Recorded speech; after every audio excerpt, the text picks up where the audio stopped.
and it's super, cartoony and fun, but then there's that really terrifying psychedelic trip at the end that scarred me for life and I'll never recover from.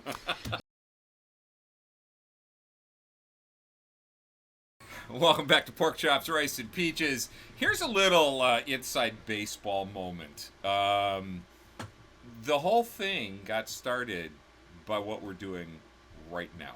Right now. Do you think stories should be remade? Do you think series should be rebooted? Why or why not?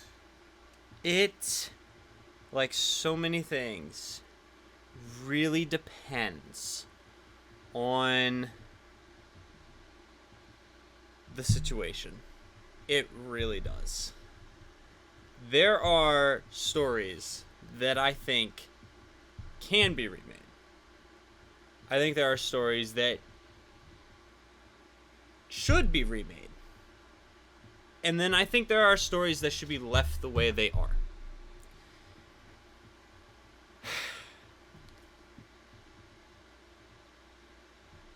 I mean, look at traditional cultural storytelling. The myths and legends of so many different cultures. How many times have those been retold, adapted? I mean, this right here is a prime example. Alice in Wonderland. How many times has Alice in Wonderland been reimagined? There's been Disney's classic version of it, which everyone knows, and it's super, cartoony and fun, but then there's that really terrifying psychedelic trip at the end that scarred me for life and I'll never recover from. Where they're threatening to cut off her head and they're threatening to cut off everyone's heads. Yeah, it's a great time. I have issues and they're never resolved. But we've also gotten a video game series that is a psychological horror story about Alice being an asylum patient and Wonderland being nothing but her hallucinations and how she processes the world and how she views the world, and somehow it's less terrifying than the Disney version. I had no idea that existed. There's a game that it exists because the whatever copyright is expired on it or whatever. It's public domain, essentially. Gotcha. The story of Alice in Wonderland, I think, is public domain. But yeah, it was Alice in Wonderland has been made multiple times. There are certain stories, I think, that lend themselves to that. Alice in Wonderland is a good example. I think half the Disney catalog is a good example because they were taking novels and cultural stories and reimagining them, like The Little Mermaid, like Peter Pan, like Winnie the Pooh,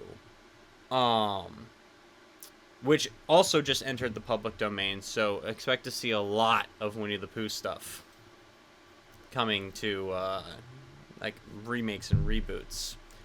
Peter Pan has been done multiple times. Some people have done Peter Pan like a horror story. Like I said, there are stories that lend themselves to being remade and reimagined. I think is the better term for it, reimagining these stories. Okay. And then I think there are stories that should be left alone. And then I think there are movies that should be remade. That were just, they had a good concept, but they didn't execute it well enough. Okay. Apparently All Thomas Crown Affair is one of them. Well, it's funny you should say that because that's exactly what I was thinking of. Now, when I originally did research on the Thomas Crown Affair, I learned that the 68 Steve McQueen version is actually a retelling of a story that was filmed in the late 40s, early 50s. So it's a remake of a remake. Remake of a remake. And I haven't researched to find out, what that film is and watch it. Mm-hmm. I did watch the Steve McQueen Thomas Crown Affair. Yeah. And there are tremendous similarities. Scenes copied in the Pierce Brosnan version. Pretty much. But not only done better. Mm-hmm. In the Steve McQueen version, spoiler alert, he's actually a thief who gets away with the bank robbery. So in In the Pierce Brosnan version, they took the character and they made him slightly more likable because he wasn't a thief trying to gain money. Yeah. He was a bored billionaire playing a Yeah. game, and he had no intention of keeping what he stole. He had every intention of giving it back. Yeah. And so while what he did really isn't good, No. It's kind of harmless at the end of the day. it's ultimately harmless. Yeah. So I liked that version because it made his character more likable than the Thomas Crown of the Steve McQueen version. Okay. And so I kind of like that. You know, the music was better. The film was slightly more upbeat. So I enjoyed it better. Was it necessary to reimagine it and retell it? I don't know. I don't know if they never made it. It was a good, entertaining movie. Yeah. You know, but I turned on the first 5 minutes of Red Dawn, the new Red Dawn, the Hemsworth Red Dawn, and I don't know if Red Dawn being the U.S. is invaded, and is it a Tom Clancy book? No, it is not. Okay, because it sounds like a Tom Clancy book. And a group of high school students form a rebel fighting squad, and they fight off the enemy successfully until they all die in the end. And okay, it came out in the 80s when I was on the boat. You know, we watched it a lot when I was in the Navy, and it was a good movie. It wasn't anything super great. It was a Patrick Swayze vehicle. And it was an ensemble cast. Okay. When I heard that they were remaking it, my first question was why? It's not a story worth remaking. It's not a story worth reimagining or retelling. Yeah. And is this just a case of somebody didn't know what the hell else to do, so they decided let's just update this? You know, and the whole thing opens up with the premise that North Korea invades, I think, because that's what it was suggesting. But 5 minutes into the movie, I was bored. Yeah. Bored enough that I just turned it off and decided to paint my bathroom ceiling. You know, a movie's bad when you'd rather paint the bathroom ceiling than watch Beyond. You just brought up a good point, though, too, is like, when is it worth rebooting, and, like, a soft reboot or a hard reboot? A soft reboot, like, you're continuing the story in a way and kind of ignoring the original material, but it still exists. You're not contradicting it. Or a hard reboot where you're resetting the entire timeline. You're doing something brand new from scratch with similarities. Or are you just rebooting the franchise with a new entry? Like Karate Kid is a good example. Because you had 4 Karate Kid movies in the 80s and 90s. You know, you had 3 with the Daniel's son, Ralph Macchio. And then you had a 4th, which was a girl. It wasn't very good because they were trying to do a spin-off movie. Gotcha. It really just wasn't that good of a movie. Then they tried to do a reboot with Jackie Chan and Jaden Smith in the mid-2000s or mid-2010s, and it was set in China, and it was kung fu, not karate, and it didn't work. Was it the Kung Fu Kid? No, it was the Karate Kid! And it's like, honestly, sections of that movie are better written than the original, but the original will always have the nostalgia factor because so many kids grew up watching it in the 80s. It got so many kids into martial arts. But now Netflix has come out and released Cobra Kai, which is a TV series following the kid who gets his butt kicked in the first Karate Kid movie. The dude who loses the tournament. Right. It takes that actor, brings him back. He's now in charge of the dojo. He's now teaching. And apparently it's doing really well because I've never seen it.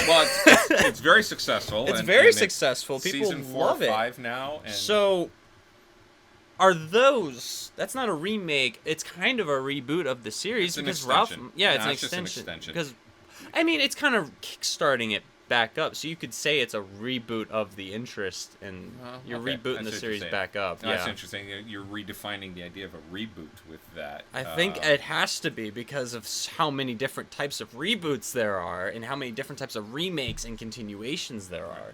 So, probably the most obvious one, the 25 entry episode, is James Bond. James Bond. Well, James Bond girls. And, That's the well, James yeah. Bond Well, girls. this is. But I've got three here. I've got Yeah. you know, the James Bond girls, the official James Bond movie book, Yep. which covers, you know, all kinds of different entries in the Bond. I've got the The family-friendly version. the Secret Service, Secrets of James Bond, and of course anybody who's noticed the bookshelf behind me, I have a lot of original edition hardback James Bond novels, the American editions. Hashtag humble brag. Pardon? I No, said it's not a brag. Nah. I Yeah. At one point in my life, I wanted to collect the entire series, and then I just lost interest in it. And the only reason I haven't sold these is because your mom got mad at me when I suggested it. So what's going to happen is one day I'm going to die, and one day your mom's going to die, and you kids are going to have all of this, and I hope you sell them for a profit, Okay. or save them so that your kids can sell them for a profit, because that's really all they're worth. But so, hat tip to my friend Dave. I've got to do a shout out to my friend Dave, who has left comments on some of our Star Wars episodes. He is a human computer encyclopedic knowledge of all things James Bond. Yeah. He remembers all of it. And one of the things he mentioned to me in a comment about, I think No Time to Die was the last one. Okay. All right, that they brought elements from one of the novels in that had never been used before, the poison plant and that bad guy and the whole bit. I didn't particularly like the villain in that last movie. I kind of like the fact that they killed off Bond. Spoiler alert, he dies. But if you don't know that by now, you're living under a rock.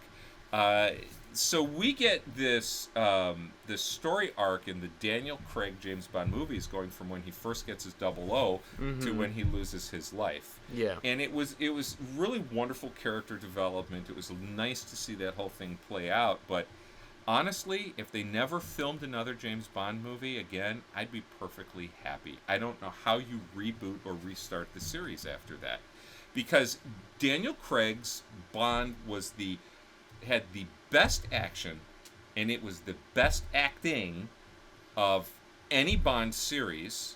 And I know that that's a controversial statement in and of itself, and your sister would disagree because she loves Sean Connery. I mean, loves Sean Connery. And probably the only reason is because she's never seen Daniel Craig without a shirt on, you know. Fair. Yeah. Because, you know, that just makes your mother drool.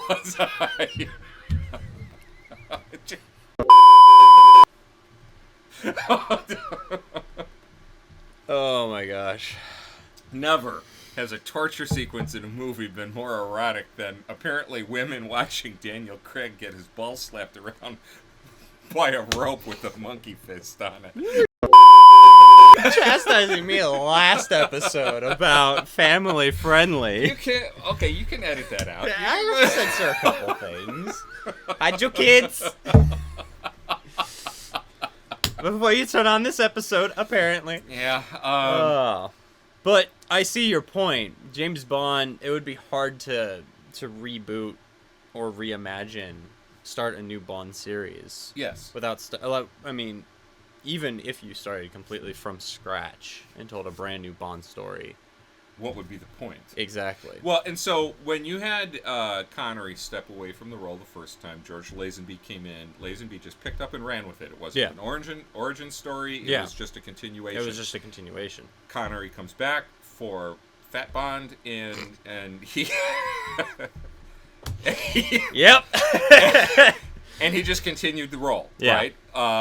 Roger Moore stepped in, and he just continued the role. Yeah. It really was just continuations on it. Right. And his first two movies were really good until they decided to go campy. And I really wanted to know how Bond went from, like, dark-haired, like, brown-eyed to blonde-hair, blue-eyed. I know, but it wasn't as big of a deal back then. It wasn't as big of a deal back then. You know what? They could have given Daniel Craig colored contact lenses and dyed his hair dark. I was talking about Roger Moore, right? Between Roger Moore. Well, no, I know, but I mean, one of the criticisms of Craig was in the beginning was it's a blonde Bond. Yeah, who cared? And I'm like, they rebooted. That was an actual reboot. They restarted it. So who cares? Yeah, exactly. The only continuity issue you should have is M. I think M was a necessity. She was so good. You had to keep Judi Dench. I mean, what a wasted talent if you only had her for 2 movies. Yeah. And she was absolutely fantastic. Yeah. Her relationship with Bond, not to, this is where our conversations go. This is what happens when we don't script. Her relationship with Bond was the relationship that the books had with M with Bond, but it was more of a father-son relationship. Mm-hmm.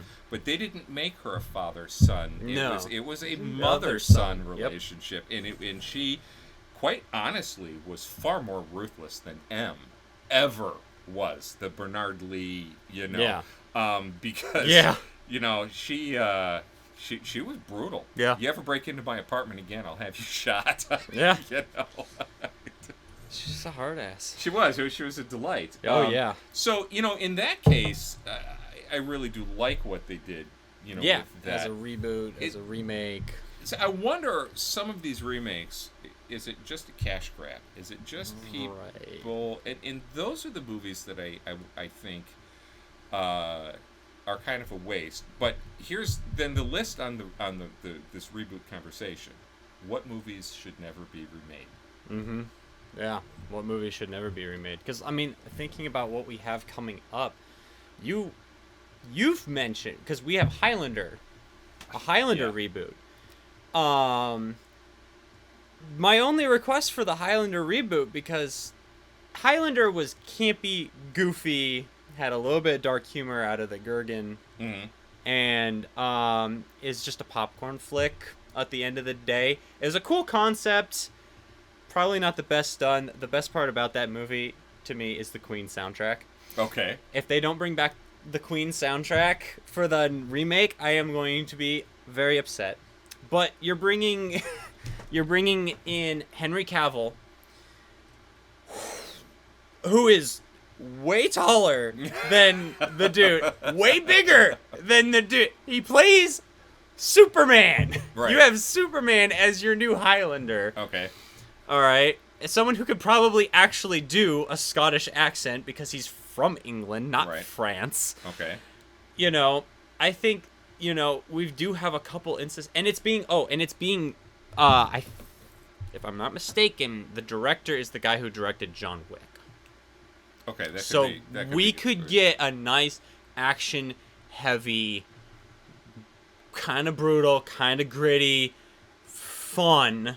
Hopefully, because John Wick movies are just they're kind of campy in their excessive stupidity of the action. Right. Although I love the scene. There's in 3, he starts throwing knives at people, but they're butter knives, so half of them bounce off, and then he just has to get closer and start sticking them. It's hilarious. If they keep that tone with the Highlander reboot, we're gonna be set. I could. Sorry.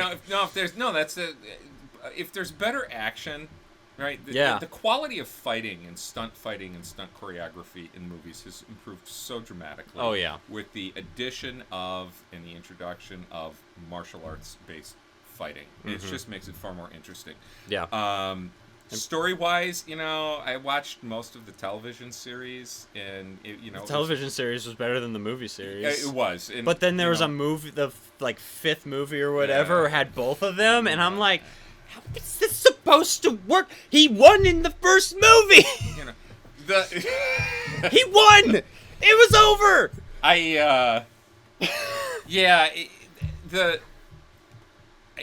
We can't discount the business side of Hollywood. Yeah, you can't. You just can't.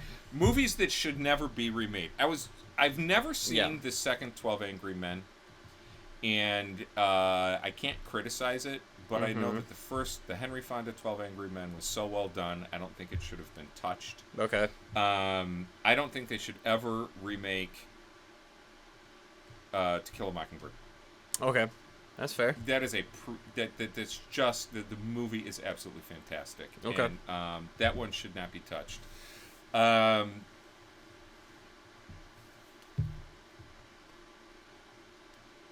The thing that I can't do is I can't give a list, a definitive list of here's the qualities that if you match these, then go ahead and make the reboot, and if you don't, then don't bother trying, because I don't even know if I could develop that list. Yeah. Because so much of it depends on the imagination and the writing talent of the team behind it. Yeah. I feel like here's the thing. Are you making the reboot? Are you rebooting it because you want to retell the story and you have a creative way of doing it? Or are you rebooting it because you're a multi-million-dollar company who's fresh out of ideas and you're just like, here, we've got this property, let's just remake it? Well, and here's one thing that's like the big thing for me. Don't remake something because you feel the need to put a modern message. Yeah, right. That's also fair. And so I think that was one of the criticisms of the second 12 Angry Men. Mm-hmm. I'm gonna pick a demographic. Don't retell a movie that was filmed in 1950 that had a cast of white people, and retell it with Hispanics just for the purpose of giving the Hispanic take on the story. Okay. I'm not certain that that's necessary unless there is some really, really big point that needs to be made, as opposed to ticking a box. Well, we have the white version of this movie, and now we have the black version of this movie. I mean, I think that a lot of people are wising up to that. Yeah, I mean, that whole, like, when they're just doing things to tick boxes. Yes, a lot of people are. Yes. I think that, Yeah, a lot of reboots and remakes. And then it's like, well, because we don't only live in an age of remakes and reboots of old movies, we are getting movies based on everything. Everything. Cartoons from the 80s. Oh, yes. Yes. In the 90s, TMNT got live action reboots. And the thing is, the original TMNT movie with the rubber Jim Henson suits was fun. It's not great. It's stupid because they're Ninja Turtles. We didn't need a Michael Bay CGI live action, Megan Fox. I'm not going to say my next comment. Reboot with massive explosions and Shredder wearing a mech suit. I want the rubber suits. Dang it. Half of these are nostalgia baked. The Transformers movies were notoriously bad until Bumblebee came along, and that was actually fairly decent. Okay. We live in the era where we have comics being constantly made, comic book movies constantly being made. How many different versions of Batman have we had in the past 2 decades? Yeah. I know. What's next? I don't think Batman's story has anything left to tell. You're right. I don't think so either. And to be honest with you, I'll tell you the other thing with the Batman stories, and as much as we liked the last Batman entry,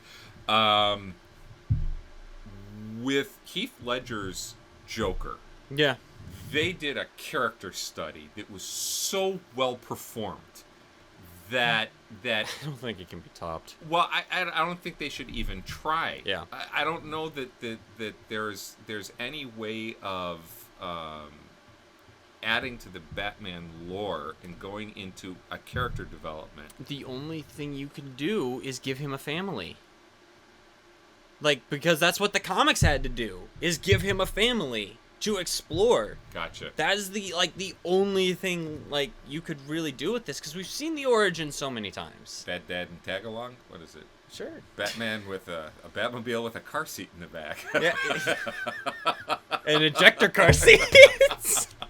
Little wings that pop out and fly the baby to safety. The baby has a little joystick so it can shoot like paintballs at the bad guys or something. I'd pay money for that. Okay. Okay. We just gave our own. Start writing the script. Warner Brothers, call me. I have ideas. He'll work for a monster.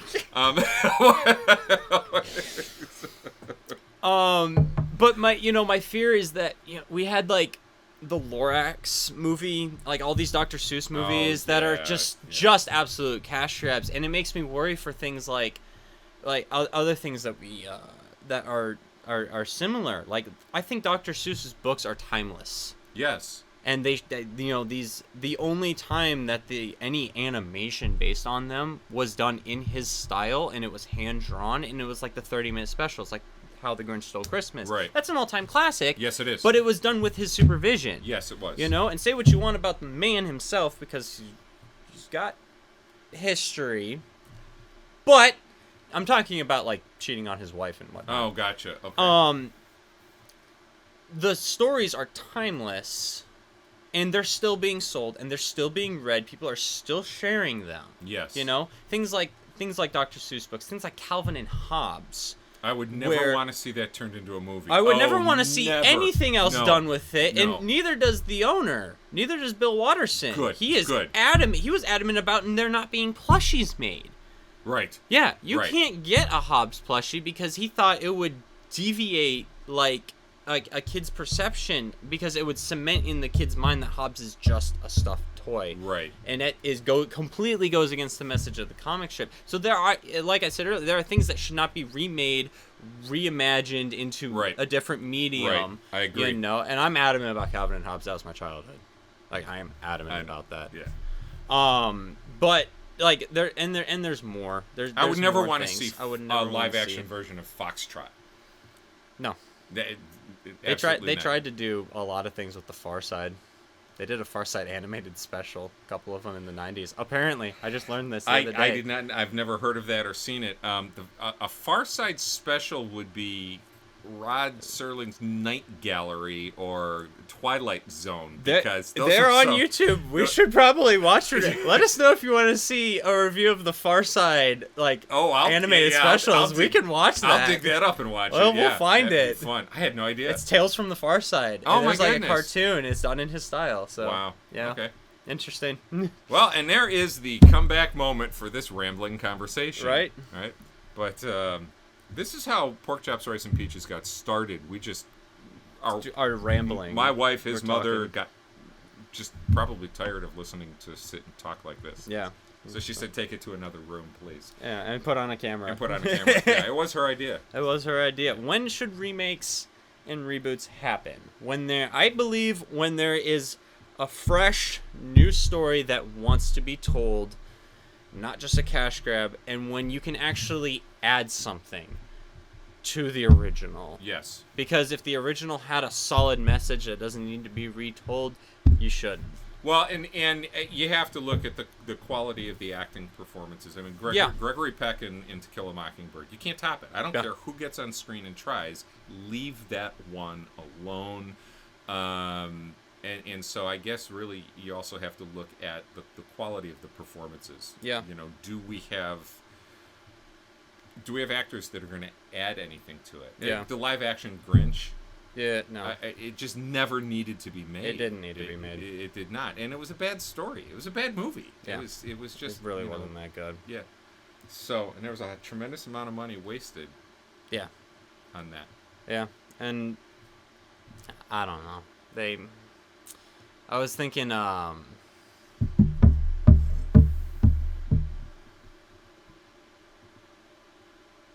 I lost my train of thought. Yeah. Which also happens a lot in these conversations. Yeah. Train of thought left the station. I'm looking at the counter over there, and it's probably a good time to wrap this up. Probably is. Since we don't have a point to arrive at. But that's very true.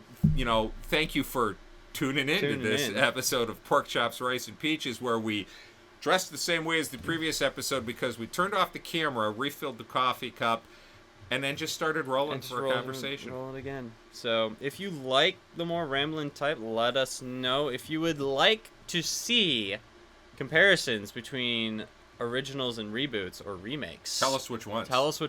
We'll watch All both. right, because I feel like I really want to do a comparison of Highlander, original to new, once the new one comes out. Okay. Because I'm sure the new one can blow it out of the water.